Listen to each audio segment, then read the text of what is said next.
19 horas e 45 minutos, hora oficial do Brasil. Boa noite. O SBT Brasil começa com uma operação policial que serve de alerta para você que tem ou já teve uma dívida quitada. Em São Paulo, a polícia fechou uma central de telemarketing especializada em aplicar golpes, principalmente contra os idosos. Os criminosos ligavam para as vítimas e, em tom de ameaça, faziam cobranças. Até valores que já tinham sido quitados eram usados pelos estelionatários.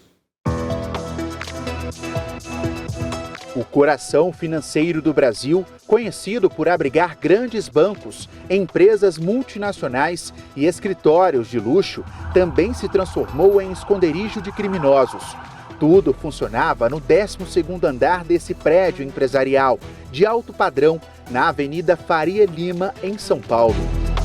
A polícia descobriu uma central de golpes financeiros que operava como se fosse uma empresa legítima. 4 mulheres de 27, 28, 31 e 39 anos foram presas durante a operação. Elas ocupavam cargos de gerência comercial e supervisão e eram responsáveis por comandar a chamada Central de Golpes. Os operadores eram orientados a falar sobre uma ação judicial que bloquearia os bens, a CNH e até o passaporte da vítima. Segundo o delegado, trata-se de uma estratégia para provocar medo. Mensagens de cancelamento de CPF, cancelamento de benefícios, aonde que, principalmente com vítimas idosas, eles causavam temor. Então as pessoas com essa vulnerabilidade e não conseguiam consultar os dados para saber se eram verdade, ficavam apavoradas. Os golpistas tinham acesso a listas dos chamados créditos podres, dívidas que os bancos já pararam de cobrar e venderam para as assessorias de cobrança. Além das ligações telefônicas, as vítimas, em sua maioria idosos, recebiam mensagens em massa que simulavam ordens judiciais. Assustadas, eram direcionadas para um atendimento telefônico. Era nesse momento que os operadores se passavam por supostos setores jurídicos e de cobrança. O pai dessa jovem, que falou com a nossa equipe por telefone, foi uma das vítimas. O idoso de 75 anos tinha uma dívida já caducada de cerca de R$200 e foi cobrado em mais de 20 mil. Assustado, ele chegou a fazer um empréstimo para quitar a suposta dívida. Ligou uma moça dizendo que era uma advogada, a advogada Pamela. E meu pai ficou desesperado e ele não falou pra ninguém. Ele quitou lá e ficou na dele, só que ele tava triste e aí resolveu. Mas assim, meu pai fez o empréstimo, vai pagar o empréstimo agora, nem sei quantas vezes ele fez esse empréstimo, e vai ficar com essa dívida. Segundo as investigações, o esquema funcionava de forma híbrida. Uma parte da estrutura era usada para cobranças legítimas, enquanto a outra era dedicada à aplicação de golpes. A localização aqui na Faria Lima não era por acaso. O endereço nobre dava credibilidade à fraude e passava confiança às vítimas.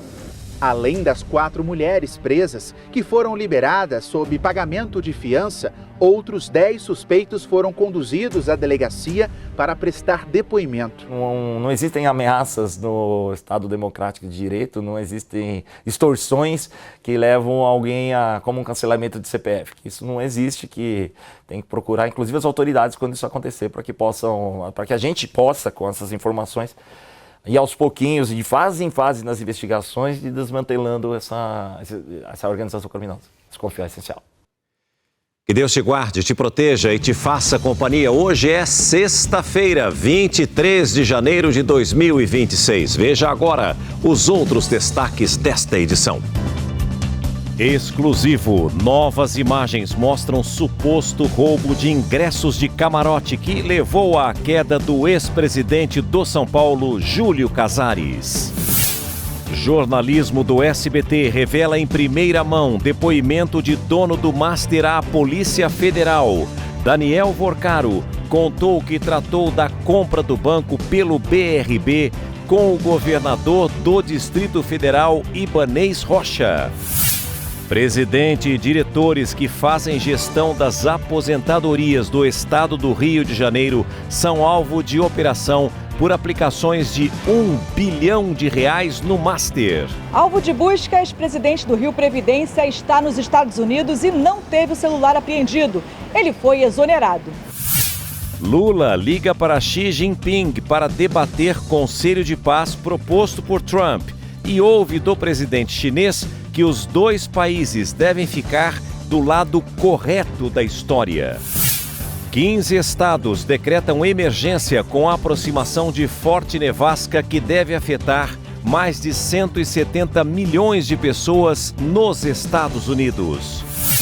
Acompanhada da filha pequena, esposa de Pedro Bial é assaltada em São Paulo e relata momentos de pânico. Conectado com você, sintonizado com o mundo, o SBT Brasil está no ar. O número de pessoas sequestradas e obrigadas a fazer transferências bancárias, o chamado sequestro relâmpago, cresceu no ano passado em São Paulo. Em média, foram 2 casos por dia. Acompanhe. O desespero de quem conseguiu escapar do cativeiro. Eu achava que eu ia morrer, né? Morava só pela minha vida, né? Tenho um filho para criar. E foi esse período parecia ser uma eternidade. A vítima, que não quer se identificar, foi sequestrada em julho do ano passado durante uma corrida entre Mairiporã, na região metropolitana, e a capital paulista. Quando cheguei lá, não era uma corrida, era uma emboscada. Quando eles entram no carro, eles colocam a arma na minha cabeça e falam que é um assalto, um sequestro. Eles colocam enforcado nos meus braços, um saco preto também na minha cabeça. Levada para um cativeiro, ficou quase 2 horas em poder dos criminosos, que fizeram transferências bancárias, compras com cartão de crédito e ainda roubaram o carro que não tinha seguro. O prejuízo do carro, no valor de uns 60 mil, e teve o dinheiro, né, cartões, Pix, ferramentas que levaram, tudo dava em torno de uns 70 mil reais. O homem conseguiu escapar com a ajuda de um morador. Até agora, ninguém foi preso. Um levantamento feito pela produção do jornalismo do SBT com base na Lei de Acesso à Informação aponta que, por dia, 2 pessoas, em média, são vítimas desse tipo de crime. De janeiro a novembro do ano passado, foram registrados 721 sequestros relâmpago, um aumento de 14% em relação ao mesmo período de 2024. Esta semana, um empresário foi resgatado depois de ser mantido refém por 2 dias em um cativeiro na zona leste da capital paulista. 3 suspeitos foram presos. Um deles pode ter sido o criminoso que atirou e matou o engenheiro Felipe Araújo. Ao perceber que seria vítima de um sequestro relâmpago, ele reagiu e levou um tiro na nuca. Nesta terça-feira, um auditor fiscal também foi libertado depois de ficar mais de 30 horas em poder dos criminosos. No começo do mês, uma mulher foi sequestrada no estacionamento de um supermercado na zona sul da capital paulista. Para quem entende de segurança pública, esse aumento nos casos tem uma explicação. A desatenção das pessoas e o seu patrimônio, a maioria já sai com os bancos no seu celular. Ele dá dicas. Atenção redobrada, principalmente em momentos de entrar e sair, ou seja, embarcar e desembarcar do seu veículo, entrada e saída de casa. Quando você para no semáforo, os vidros sempre fechados, as portas travadas, usar o celular durante os deslocamentos, seja no veículo, seja a pé, nunca, porque é o cenário que identifica para o criminoso que você está desatento. Para quem sobrevive, resta o trauma. Eu passo por psicólogo, eu tomo remédio às vezes para dormir, né? Tenho pesadelos ainda. Eles estão soltos e eu estou preso. Estou preso aqui dentro de casa. Essa é a grande verdade. Situação muito difícil para o cidadão de bem. A Secretaria da Segurança Pública de São Paulo informou que intensificou ações de prevenção, repressão e investigação para diminuir os sequestros no estado. Disse ainda que, no ano passado, 195 pessoas foram presas por envolvimento nesse tipo de crime. Imagens de um assalto chamaram a atenção hoje. A jornalista Maria Prado, esposa do apresentador Pedro Bial, foi assaltada em São Paulo enquanto caminhava com a filha pequena. O repórter Vinícius Rangel traz todos os detalhes agora ao vivo para a gente. Vinícius, Como é que foi toda essa ação dos criminosos? Como é que ela se comportou? Alguém foi preso? Conte todos os detalhes pra gente, por favor. Uma boa noite para você. Ei, César, boa noite a você e também a todos que estão nos acompanhando aqui no SBT Brasil. Olha, César, esse assalto aconteceu na região da Lapa, zona oeste aqui da capital paulista. De acordo com as informações por meio da Polícia Militar, uma câmera de segurança registrou toda essa ação criminosa. Nas imagens que nós tivemos acesso, dá para perceber claramente Maria Prata caminhando tranquilamente com a filha caçula, na calçada, bem perto da casa, quando é abordada por um criminoso armado e que chega em uma moto com uma bag disfarçado de entregador. Ele pede o celular da jornalista e exige que o aparelho seja desbloqueado. Segundo o relato de Maria nas redes sociais, o assaltante chegou a perguntar se ela era policial militar e a revistou para saber se ela estava armada. Ela também contou que a filha de 5 anos não entendeu o que estava acontecendo e só depois, em casa, quando percebeu a apreensão dos demais, acabou chorando. Maria Prata prestou depoimento e disse que ela e a filha, apesar de toda essa situação, estão bem. A Polícia Civil agora assumiu a investigação deste caso e vai tentar encontrar esses criminosos, porque até o momento, César, infelizmente, ninguém foi preso. Eu volto com você. Que a polícia consiga realizar esse trabalho. Obrigado pelas informações, uma ótima noite a você e a todos de São Paulo. Preste atenção neste caso. O homem que roubou uma TV durante um incêndio no Rio de Janeiro devolveu o aparelho aos donos após a repercussão do caso. Veja. Os bombeiros faziam o trabalho de rescaldo quando, de repente, a cena chama a atenção.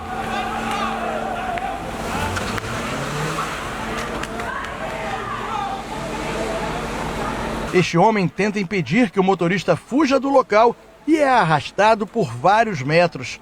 O carro sai em alta velocidade pela contramão. Por conta do incêndio neste casarão, os moradores do prédio ao lado tiveram que sair às pressas. Eles desceram com tudo que podiam, roupas, móveis e eletrodomésticos. Em meio ao desespero dos moradores, um homem que abastecia o carro neste posto de combustíveis resolveu roubar a TV de uma moradora. O filho dela percebeu toda a movimentação e, num ato de desespero, se agarrou no carro para tentar recuperar a TV. Eu comprei com toda dificuldade, não tem nem 30 dias que eu comprei para o meu neto, suando, em tempo de atropelar. Quase que ele derruba meu filho, tinha muita gente tentando pedir, mas ele arrastou o carro na contramão e foi. No mesmo dia, a polícia identificou o motorista que tem 4 anotações criminais por roubo, receptação, ameaça e tráfico de drogas. Os agentes da 5ª DP foram até a casa dele, mas o suspeito não foi encontrado. Mais tarde, ele voltou ao local e deixou a TV em frente ao casarão. Em vídeo, ele alega que achou a televisão no chão. Não sou cara de querer prejudicar ninguém, não. Quero mais resolver essa situação aí, devolver esse negócio pro cara aí, porque não quero me prejudicar por causa de um bagulho que eu achei no chão, cara. Ainda bem que ele devolveu. Agora tem 4 passagens pela polícia e está em liberdade. É inacreditável o que acontece no nosso país. Bom, eu vou mostrar agora para você aqui no nosso telão imagens exclusivas de um resgate na capital paulista e tudo foi flagrado pelo helicóptero do SBT. Veja só, 2 pessoas tinham caído dentro de um rio. Olha aí, essa é a imagem, né, que o helicóptero conseguiu capturar e a gente está mostrando para você. As pessoas caíram dentro desse rio, na Avenida do Estado, região da Sé, no centro de São Paulo. As imagens mostram os bombeiros em ação. A primeira vítima, uma mulher de 38 anos, sofreu uma contusão na perna. Um homem de 40 anos que estava com ela fraturou o pé direito. Os 2 foram socorridos e levados para uma unidade de pronto atendimento e nós esperamos que eles possam se restabelecer o mais prontamente possível. O SBT Brasil fala agora da investigação das mortes que ocorreram nos plantões de 3 técnicos de enfermagem no Distrito Federal. A defesa de uma das vítimas de envolvimento com os casos negou hoje qualquer participação dela. Todas as mortes de pacientes registradas durante os plantões de Marcos Vinícius Silva Barbosa de Araújo, Amanda Rodrigues de Souza e Marcela Camilles Alves da Silva serão investigadas pela Polícia do Distrito Federal. Os 3 técnicos de enfermagem estão presos. Eles são suspeitos de envolvimento com 3 mortes em unidades de saúde do Distrito Federal. A polícia trabalha com outras 2 mortes consideradas suspeitas. Os casos envolvem um homem de 89 anos e uma mulher de 80, atendidos também em 2025 e que estavam sob os cuidados de Marcos Vinícius. Nesta sexta, a defesa de Amanda Rodrigues voltou a negar qualquer participação dela nos crimes. Segundo o advogado, Amanda teria sido enganada por Marcos Vinícius, com quem mantinha um relacionamento e não sabia das irregularidades cometidas durante o atendimento aos pacientes. Ela não viu ela manipular medicação alterada ou detergente ou nada disso. Ele fazia o trabalho dele normal, assim como qualquer outro enfermeiro. Ela nunca viu ele praticar, ou pelo menos nunca deduziu que naquele momento ele estava praticando um ato delitivo. A defesa afirma ainda que Amanda poderia ter sido uma das vítimas quando ficou internada e foi atendida por Marcos Vinícius. Ele é apontado como o principal autor dos crimes e, de acordo com a polícia, teria vínculos diferentes com as 2 técnicas de enfermagem investigadas. Amanda não atuava na mesma ala, mas, segundo os investigadores, estava frequentemente ao lado dele durante os plantões. Já Marcela, a mais nova do grupo, estava em período de treinamento e era orientada diretamente por Marcos. Ela trabalhava, inclusive, em outro setor no hospital. Ou seja, não podia nem estar ali junto. Contudo, ela tinha uma relação de amizade de muitos anos já com ele. E por isso que eles tinham além da relação profissional, uma relação de amizade antiga também. Marcos Vinícius e Marcela já confessaram os crimes após serem confrontados com as imagens. O SBT Brasil vai continuar acompanhando esse caso até o fim. O que começou como uma atitude esportiva se tornou um esforço pela sobrevivência. O SBT Brasil conversou com Gilberto Almeida, um dos ciclistas que ficaram mais de 6 dias desaparecidos em uma trilha na Grande São Paulo. A filha do Gilberto não acreditou ao ter notícias do pai. Não subcontei naquele momento a emoção da notícia que ele estava vivo. Eu gritava, eu pulava, eu saía correndo. Foram 6 dias de busca até esse momento. Giba! Somos do Corpo de Bombeiros! Gilberto Alves de Almeida e Carlos Gomes Pereira desapareceram após saírem para uma trilha em Juquitiba, na região metropolitana de São Paulo. O destino final da dupla era a Cachoeira da Salete, que fica a cerca de 25 quilômetros do ponto inicial. Gilberto chegou a informar a família que estava perdido. A gente fazia a trilha aqui, se perdemos. Agora nós estamos descendo o rio. Depois dessa mensagem, não houve mais contato. Daqui saíam as equipes que entraram na mata em busca dos ciclistas. Os bombeiros trabalharam por quase uma semana, sem comunicação por celular, numa área de difícil acesso. As equipes se dividiram e avançaram por rotas diferentes, até chegar aos desaparecidos. Eram 2 equipes, né? Em 2 caminhos diferentes para a busca das 2 vítimas. E a primeira equipe foi quem encontrou as vítimas. Nós tivemos que ir abrindo o caminho pela mata e isso foi o que demandou um pouco mais de tempo. Gilberto e Carlos foram encontrados e retirados da mata com apoio de helicóptero. Eu estava subindo o rio e naquela ânsia de chegar em algum lugar e ouvir vozes, né? Aí eu comecei a gritar. De repente eu ouvi grito também. Eu falei, é gente. Tem gente aqui agora. Aí eu vi eles descendo, eles começaram a descer mais. E vi a roupa, aí eu falei, os bombeiros. Segundo os bombeiros, os ciclistas apresentavam desidratação, hipotermia e fome. Carlos foi encaminhado ao hospital, onde segue internado. Gilberto recebeu alta e se recupera em casa, ao lado da família. E não pretende fazer outra trilha tão cedo.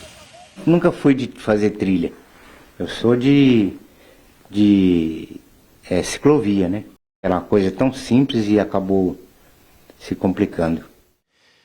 A Polícia Federal fez hoje uma nova operação contra suspeitas de fraude envolvendo recursos da Previdência dos servidores do Estado do Rio de Janeiro, com a aplicação, preste atenção, de quase R$1 bilhão no Banco Master. Entre os alvos estão executivos do Rio Previdência. Os agentes da Polícia Federal estiveram na manhã desta sexta-feira neste endereço em Botafogo, na zona sul do Rio, para cumprir um mandado de busca e apreensão. É neste prédio que mora o presidente do Rio Previdência, Davis Marcon Antunes, um dos alvos da operação. Ele não estava em casa quando a polícia chegou. Segundo a defesa, ele está de férias nos Estados Unidos. No local foram apreendidos R$7 mil em espécie, documentos, relógio e um veículo blindado. Horas depois, Davis foi exonerado do cargo. 2 ex-diretores de investimentos também são investigados. Na casa de Euquério Lerner Rodrigues, na Urca, os agentes encontraram R$ 3.500 em dinheiro. Euquério afirmou que o valor seria usado para pagar um pedreiro que fazia uma obra no imóvel. A sede do Rio Previdência, no centro do Rio, também foi alvo de buscas. A Polícia Federal investiga a aplicação de quase R$1 bilhão em letras financeiras emitidas pelo Banco Master, que foi liquidado pelo Banco Central em novembro do ano passado. Esse tipo de investimento, que não tem garantia, poderia colocar em risco os benefícios previdenciários dos cerca de 250 mil servidores, aposentados e pensionistas do estado do Rio de Janeiro. Segundo este economista, o problema não é apenas o risco do investimento, mas a forma como as aplicações foram feitas, que podem ter desrespeitado as regras que regem fundos previdenciários com recursos públicos. Você pode ter aplicação no investimento, né? E esse investimento não dá certo. Isso faz parte do mundo dos negócios, dos investimentos. Porém, o processo como isso foi feito, no caso do Rio Previdência, causa estranheza. Foi feito passando por cima das regras que regem esses tipos de fundo. Pelo menos 18 fundos previdenciários estaduais e municipais investiram recursos no Banco Master. Junto do Rio de Janeiro, estão na lista fundos dos estados do Amapá e do Amazonas, além dos municípios de Maceió, capital de Alagoas, São Roque, em São Paulo, e Congonhas, em Minas Gerais. Os crimes investigados na ação desta sexta-feira incluem gestão fraudulenta, desvio de recursos, fraude à fiscalização e associação criminosa. Os pagamentos imediatos não devem ser comprometidos. A folha mensal do Rio Previdência é de quase R$2 bilhões. Não é um momento de desespero, porque o fundo ainda tem recursos suficientes, né, para sustentar os pagamentos ao longo do ano, e isso, com o recebimento de royalties, ele continua funcionando, mas, é claro, não deixa de ser algo gravíssimo e que tem que ser investigado. Em nota, o Rio Previdência afirmou que todos os investimentos seguiram a legislação e as normas dos órgãos de controle. Disse ainda que os valores já estão sendo quitados e que devem ser totalmente recuperados em cerca de 2 anos. Em carta enviada ao governador Cláudio Castro, o presidente exonerado do Rio Previdência, Davis Marcon, disse que não praticou ilegalidades. Nós não conseguimos localizar as defesas dos ex-diretores citados na reportagem. O dono do Banco Master, Daniel Vorcaro, admitiu ter se encontrado com o governador do Distrito Federal, Ibanez Rocha, para tratar da venda da instituição ao BRB, o Banco de Brasília. O BRB é controlado pelo governo do DF. O depoimento dado à Polícia Federal foi obtido em primeira mão pelo SBT News. As declarações foram dadas durante oitiva no Supremo Tribunal Federal em dezembro do ano passado. Daniel Vorcaro admitiu que a instituição tinha problemas de liquidez e que usava o Fundo Garantidor de Créditos, que reúne recursos de bancos do sistema financeiro como garantia aos investidores. O plano de negócio do Banco Master era 100% baseado no FGC e não havia nada de errado nisso. Essa era a regra do jogo, revelou Vorcaro. O banqueiro também foi questionado sobre o nível de proximidade com o governador do Distrito Federal, Ibanez Rocha, e se os dois chegaram a conversar sobre a aquisição do Master pelo Banco de Brasília. Daniel Vorcaro disse que teve conversas em poucas oportunidades com o Ibanez sobre a proposta. Segundo o banqueiro, os encontros ocorreram pelo fato do governador ser um controlador indireto do BRB. Ele ainda afirmou que não teve nenhum tipo de questão tratada que não fosse técnica. No depoimento, Vorcaro admitiu que Ibanez já esteve na casa dele e que também foi à residência do governador. Sem entrar em detalhes das conversas, disse que os dois se encontraram poucas vezes e que os diálogos foram institucionais. Ibanez Rocha rebateu as falas do banqueiro. Em resposta ao SBT, disse que esteve com Daniel Vorcaro 4 vezes, mas negou ter tratado da operação entre o BRB e o Master. O governador do DF afirmou que as tratativas foram feitas pelo então presidente do Banco de Brasília, Paulo Henrique Costa. Ibanez confirmou que foi convidado para um almoço na casa de Vorcaro e que, abre aspas, entrou mudo e saiu calado, fecha aspas. Partidos de oposição ao governo do Distrito Federal protocolaram um pedido de impeachment contra Ibanez na Câmara Legislativa. No documento, PSB e Cidadania alegam que a postura do governador configura omissão dolosa e conivência com os atos de gestão fraudulenta praticados pela alta direção do BRB. Nesta sexta-feira, o Banco Central também se pronunciou sobre o caso Master. Em resposta a uma reportagem do jornal O Globo, a autoridade monetária saiu em defesa do diretor de fiscalização, Ailton de Aquino, e negou que ele tenha recomendado ao BRB a aquisição de carteiras fraudadas do Master. A fraude envolvendo o Banco de Vorcaro também foi assunto de um discurso do presidente Lula em Maceió. Não é possível que a gente continue vendo o pobre ser sacrificado enquanto tem um cidadão, sabe, do Banco Master que deu um golpe de mais de 40 bilhões de reais. Mais de 40 bilhões de reais. Sabe, e quem vai pagar é os bancos.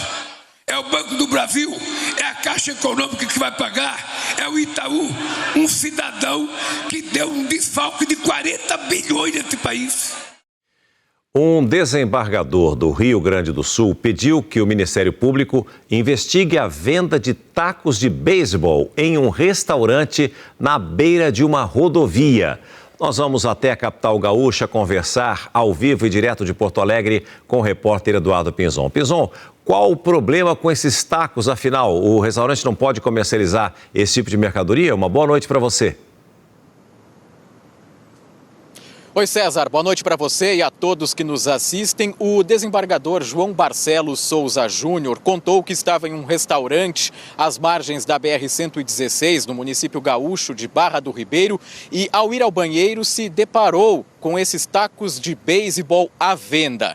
Só que os objetos, César, continham, por exemplo, na ponta de um deles, arame farpado e os outros, as inscrições como, por exemplo, respeito, fiado e motivação. No pedido de investigação, o magistrado afirma que não havia outros artefatos para o jogo de beisebol sendo vendidos no local, o que para ele é um indício de que o estabelecimento estaria vendendo os tacos como arma branca. Ele lembra que existe uma jurisprudência do Supremo Tribunal Federal que aponta que a posse de arma branca pode se configurar contravenção penal se o artefato estiver sendo usado em circunstâncias de ameaça ou de violência. O dono do restaurante se disse surpreso e afirmou que os tacos de beisebol são vendidos como objeto de decoração ou para compor fantasias.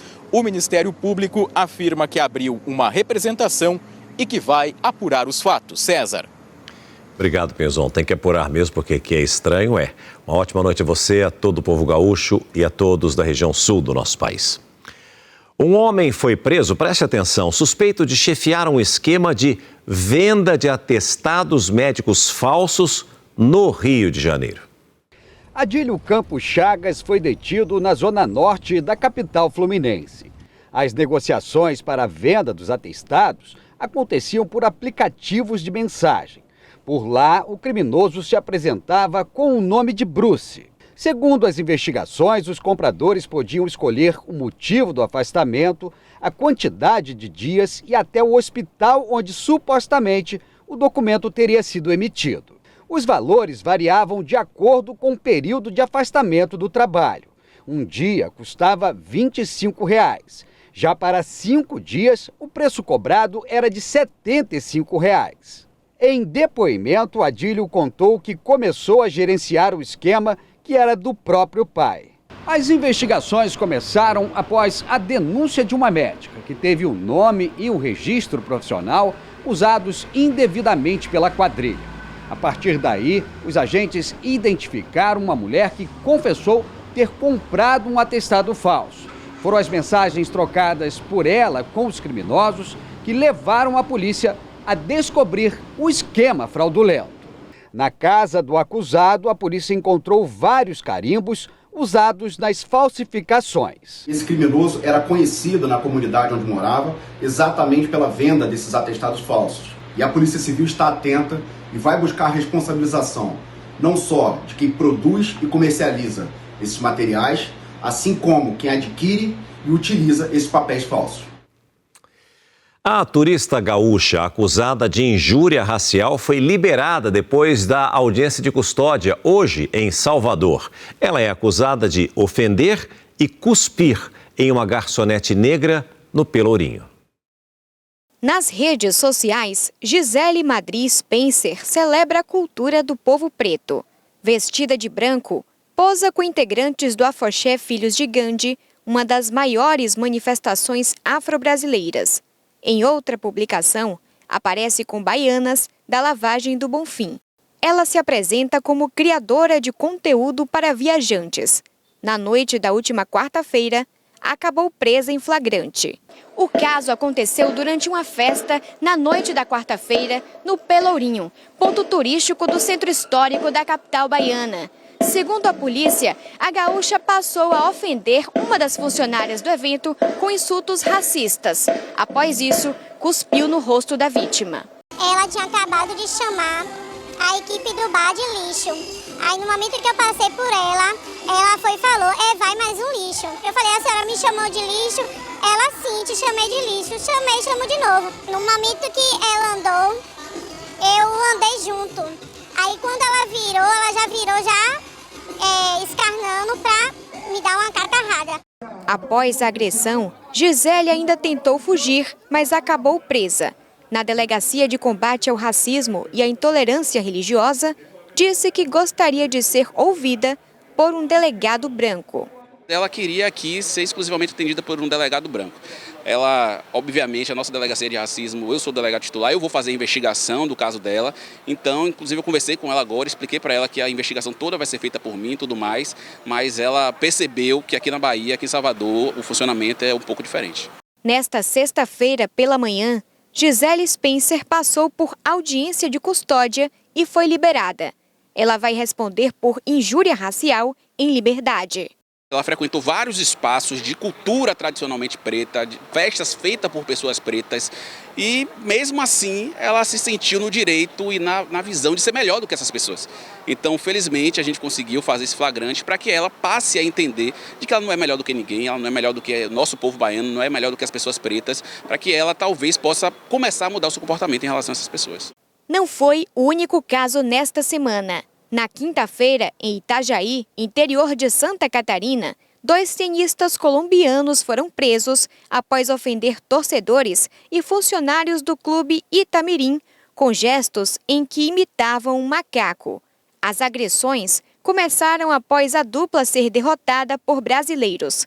A pena prevista para o crime de injúria racial varia de 2 a 5 anos de reclusão, além de multa. Para quem é alvo das agressões, a dor dura mais tempo. Só eu sei as palavras que eu ouvi. Ela só fazia olhar no meu olho e a todo tipo dizendo que ela era branca, que ela era branca. Independentemente desses casos que você acompanhou na reportagem, na minha opinião, e eu acredito que você concorde comigo, o racismo, a injúria racial é totalmente inegociável. A defesa de Gisele Spencer não se pronunciou. O governador de São Paulo, Tarcísio de Freitas, reafirmou hoje que será candidato à reeleição e que apoiará o nome de Flávio Bolsonaro na disputa pela presidência. Tarcísio descartou renunciar ao cargo no final de março por causa das eleições. Segundo as regras eleitorais, ele teria que deixar o governo de São Paulo 6 meses antes do pleito, caso decida disputar a presidência. Não vou apresentar uma carta de renúncia, não vou me descompatibilizar e vou focar num projeto de longo prazo de São Paulo com o meu time, e é isso que vai acontecer, e vou ajudar o Flávio aí nessa caminhada. Nada diferente disso, qualquer coisa diferente disso é especulação, foi isso que está lá e é mais pela realidade. E outra coisa, se pegar a história, tem nada de incoerente, é a mesma coisa que eu venho falando há muito tempo. Tarcísio citou lealdade a Jair Bolsonaro para justificar o apoio à candidatura de Flávio. Sempre falei do meu respeito, da minha lealdade ao presidente Bolsonaro, e dizia mais, o meu candidato é o Bolsonaro ou quem ele indicar. Ele indicou o Flávio. Então quem é? O meu nome a partir de agora é o Flávio Bolsonaro. O governador ainda falou sobre a visita que fará a Bolsonaro na próxima quinta-feira na Papudinha, em Brasília, onde o ex-presidente está preso. O encontro, autorizado pelo ministro Alexandre de Moraes, seria na última quinta-feira, mas foi remarcado. Quando você marca uma visita, o tribunal atribui uma data. E pode acontecer de naquela data não ser possível por uma razão qualquer. Eu tinha uma razão pessoal, não podia ir naquela data. Quinta-feira da semana que vem eu estarei lá para dar um abraço no meu amigo Jair Bolsonaro. O presidente Lula falou publicamente pela primeira vez sobre o convite de Donald Trump para que o Brasil entre para o chamado Conselho da Paz. Em tom crítico, o brasileiro disse que o americano quer ser o dono da ONU. Vamos até Brasília falar ao vivo com a repórter Vitória Mello, que traz todos os detalhes para a gente. Muito boa noite para você, Vitória.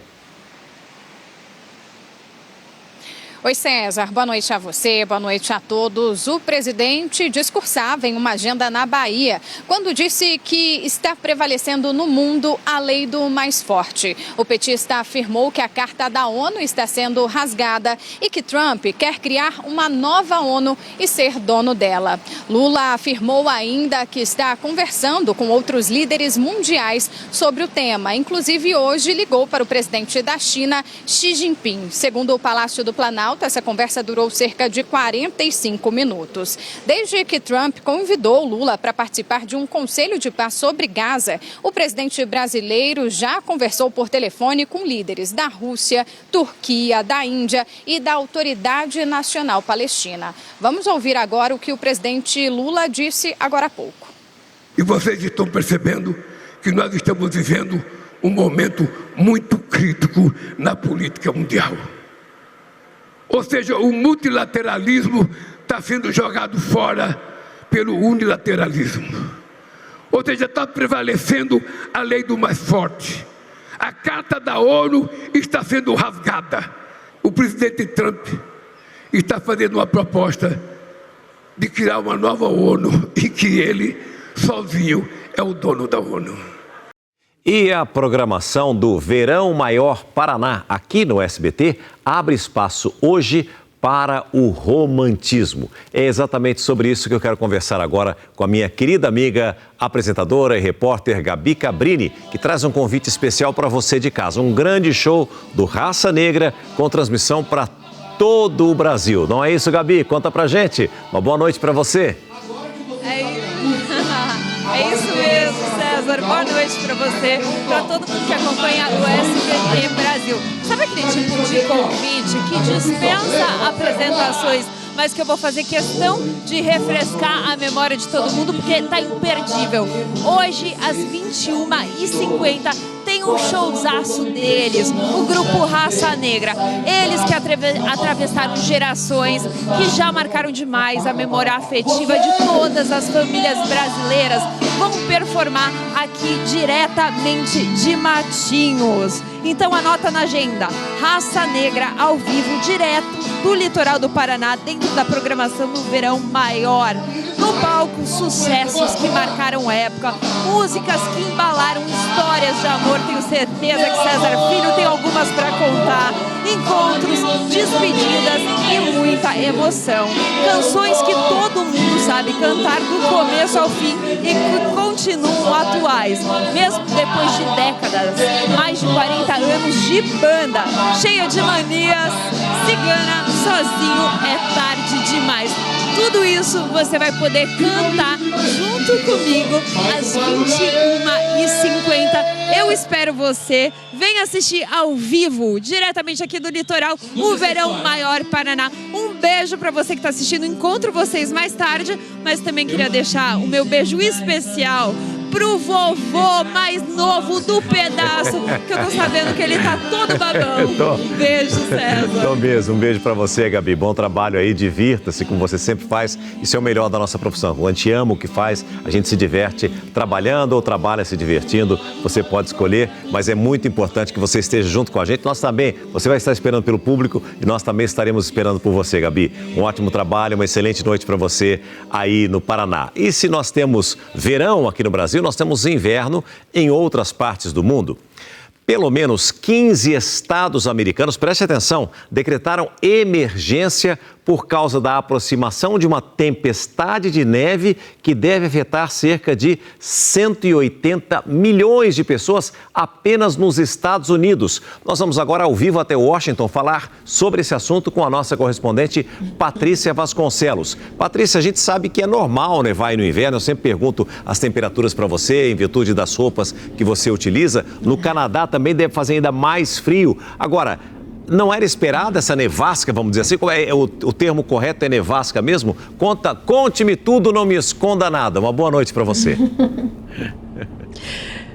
Boa noite, César. Conto sempre. Nevasca, tá correto, ou tempestade de neve, né? Bom, isso tem sido levado muito a sério pelas autoridades, César, por conta do volume de neve que certamente vai se acumular nas ruas. Em algumas regiões, como por exemplo Nova York, esse volume, esse acúmulo pode chegar a 45 centímetros, muita coisa, né? A expectativa é que essa seja a maior nevasca das últimas 4 décadas. E ela começa na região central dos Estados Unidos e vai até a região noroeste, lá na costa leste. Vai passar por aqui Washington também. Nessas regiões, César, as pessoas já se adiantaram, muitas foram aos supermercados. Eu mesmo fui ontem, havia fila em algumas cidades, prateleiras, né, esvaziadas, porque as pessoas querem fazer mesmo e já fizeram estoque, né, de alimentos e produtos em casa. Um dos problemas é o gelo, César, por conta, né, da inviabilidade dos carros circularem, trens, aeroportos também. Só amanhã, sábado, 1.300 voos internos aqui nos Estados Unidos, César, já foram cancelados. E a sensação térmica em alguns lugares, a partir de amanhã, pode chegar a menos 17 graus. Aqui na capital Washington, como vocês podem ver, ainda não está nevando. A neve deve chegar por aqui amanhã, no começo da noite, primeiras horas de domingo. Agora, César, a sensação é menos 5 graus. A temperatura está caindo muito rápido, era 6 graus positivos à tarde, quando eu cheguei aqui. Agora está menos 5, um vento muito gelado. E a previsão amanhã é de menos 12, César. A ordem, portanto, ou a recomendação, vamos dizer assim, é que as pessoas não saiam de casa. É isso, Patrícia? É isso, não ficar tanto tempo exposto na rua com temperaturas tão extremas, César, porque é perigoso sim.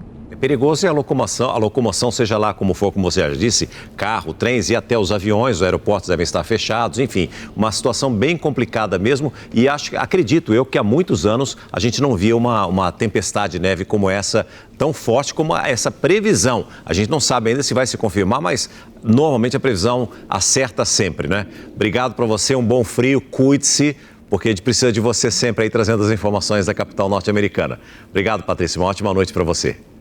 Obrigada. Moradores e lideranças sindicais do estado americano de Minnesota convocaram uma greve geral em protesto contra as ações recentes da Polícia de Imigração do governo Trump. A neve e o frio não impediram os moradores de irem às ruas. Dezenas de empresas fecharam as portas em apoio aos imigrantes. Viemos protestar porque as táticas que eles usam são brutais. Os agentes não seguem as leis e não têm ordens de prisão emitidas pela justiça, diz esta manifestante. Um memorando interno enviado no dia 12 de maio do ano passado e obtido pela agência de notícias Associated Press revela que os agentes de imigração foram autorizados a entrar à força em residências sem mandado judicial, consentimento ou justificativa de emergência. A decisão contraria a 4ª emenda da Constituição americana, que protege os cidadãos contra buscas e apreensões arbitrárias. O Departamento de Segurança Interna do governo Trump respondeu que todas as pessoas notificadas com um mandado administrativo já enfrentaram o devido processo legal e receberam uma ordem final de deportação. Uma das abordagens recentes e que causou indignação em todo o país envolve uma criança. Um menino de 5 anos de idade foi levado pelos agentes de imigração na última terça-feira em Minneapolis junto ao pai. Eles são do Equador. Esta mulher afirma que viu a ação dos agentes. Ela diz que testemunhou homens com rostos cobertos e não identificados junto à criança. Eles estavam pedindo que o menino batesse na porta de uma casa, ela conta. Os agentes do ICE foram acusados de usar o menino como isca para prender mais pessoas da família. A instituição nega. O vice-presidente americano esteve em Minneapolis e defendeu os agentes. Quando foram prender o pai em situação ilegal, ele correu. O que os agentes deveriam fazer? Deixar uma criança de 5 anos congelar no frio? Eles não devem prender uma pessoa ilegal nos Estados Unidos? Disse J.D. Vance. O menino, que voltava da escola, segue em um centro de detenção junto ao pai, no Texas, a 1.500 quilômetros onde vivia, segundo o advogado da família. O prefeito de Minneapolis criticou a ação. Paz não é jogar spray de pimenta em manifestantes pacíficos. Não é prender uma criança de 5 anos, disse Jacob Frey. Um dos chefes dos agentes de imigração disse que as prisões vão continuar. Há 1.300 pessoas detidas em Minneapolis por não terem visto válido para estar nos Estados Unidos. Ele disse, afirmando ainda que há um pedido para que todos sejam transferidos para centros de detenção federais. O governo americano informa que no último ano 170 mil pessoas foram deportadas e 2 milhões deixaram os Estados Unidos de forma voluntária. Segundo o Departamento de Segurança Interna, há 73 mil estrangeiros presos que aguardam a deportação. Vou mostrar agora para você que representantes dos Estados Unidos, Rússia e Ucrânia fizeram hoje o primeiro encontro trilateral para tentar avançar nas negociações de paz. A questão territorial no leste ucraniano é ponto-chave das discussões nos Emirados Árabes Unidos. O que acontece em Abu Dhabi poderia ser o início do fim. Mas para que isso se confirme, é preciso que os dois lados façam concessões. Depois do encontro entre o presidente Vladimir Putin e a delegação norte-americana, que só terminou na última madrugada, os russos não deram sinais de que estão dispostos a ceder. Além dos territórios que invadiu, Moscou ainda quer que os ucranianos entreguem outros que não têm sob seu controle, como esta parte de Donetsk, no leste da Ucrânia. A proposta dos ucranianos é congelar as linhas de frente, mas não reconhecer como russas as áreas que ficarão sob o poder do inimigo. Isso seria decidido depois, segundo o documento, por vias diplomáticas. A diferença deste para outros momentos é que, além dos Estados Unidos terem deixado a turma daqueles que consideram inaceitáveis as exigências da Rússia, a Ucrânia passa por um dos momentos mais delicados desde o início da guerra. A situação na capital, por exemplo, é tão grave que a orientação da prefeitura é para que os moradores deixem a cidade. Nas últimas semanas, os ataques à infraestrutura de energia deixaram milhões sem luz e sem aquecimento. 600 mil já abandonaram Kiev, segundo as autoridades locais. Nesta sexta, a temperatura chegou a 11 graus negativos. Os que não conseguem ir embora estão abrigados em trens estacionados e tendas onde há aquecedores que funcionam com óleo diesel. Países vizinhos, como a Polônia, estão enviando geradores e outros equipamentos. Assim como os ucranianos, outros líderes europeus sabem que já não podem contar tanto com os Estados Unidos. A chefe da diplomacia da União Europeia reclamou da pressão diplomática concentrada apenas em um dos lados. Não estamos vendo nenhuma concessão do lado russo, afirmou Kaja Kallas. Nesta sexta, o governo francês divulgou as imagens da marinha do país confiscando um navio que seria da frota que está sob sanção dos europeus e que seria usado pelos russos para transporte de petróleo. A operação foi entre o Marrocos e a Espanha. A chamada Frota Fantasma ajuda os russos a driblar as sanções e manter uma das principais fontes de financiamento do país. De volta ao Brasil, uma caminhada organizada pelo deputado federal Nicolas Ferreira se aproxima de Brasília, com pedidos de liberdade a Jair Bolsonaro e aos presos de 8 de janeiro. O ato é chamado de Acorda Brasil. A caminhada já percorreu cerca de 170 quilômetros até o momento. O grupo saiu de Paracatu, em Minas Gerais, e se aproxima de Brasília, com previsão de chegada à capital no domingo. O trajeto tem cerca de 230 quilômetros. Parlamentares e apoiadores se juntaram à mobilização. O ato é organizado pelo deputado federal Nicolas Ferreira, do PL de Minas Gerais, que afirma que o objetivo é realizar uma manifestação pacífica. Nós literalmente queremos fazer um ato que é o fim de um ato simbólico, mas é o começo de algo ainda muito maior, porque motivos para poder acordar não faltam. Nós temos visto que os escândalos do INSS, escândalos do Banco Master, contratos milionários com esposas de ministros. Hoje, um grupo de entidades empresariais de Minas Gerais divulgou uma carta em apoio à mobilização do deputado. O documento defende as liberdades de expressão, de reunião e de manifestação e é assinado pela Federação das Indústrias, FEComércio, Associação Comercial e outras entidades do Estado. Os manifestantes passaram pela cidade de Lusiânia, a cerca de 60 quilômetros de Brasília, no fim da tarde desta sexta-feira. Em determinado momento, a organização cogitou ir até a Papudinha, onde está preso o ex-presidente Jair Bolsonaro. Mas, segundo o deputado Nicolas Ferreira, essa ideia não foi à frente para evitar confusão, já que se trata de uma área de segurança nacional. O ponto final da caminhada será uma praça no centro de Brasília. Nesta sexta-feira, o ministro Alexandre de Moraes seguiu a recomendação da Procuradoria-Geral da República e proibiu acampamentos nos arredores da penitenciária de Brasília, com possibilidade de prisão a quem descumprir a ordem. Durante o deslocamento, houve interdições parciais da BR-040 em alguns trechos, o que gerou algumas filas. A caminhada também enfrentou chuva forte em parte do percurso. Em nota, a Polícia Rodoviária Federal informou que notificou formalmente o gabinete de Nicolas Ferreira sobre riscos operacionais identificados durante a caminhada. Segundo a PRF, cabe ao parlamentar, na condição de organizador, adotar medidas para minimizar os riscos à segurança.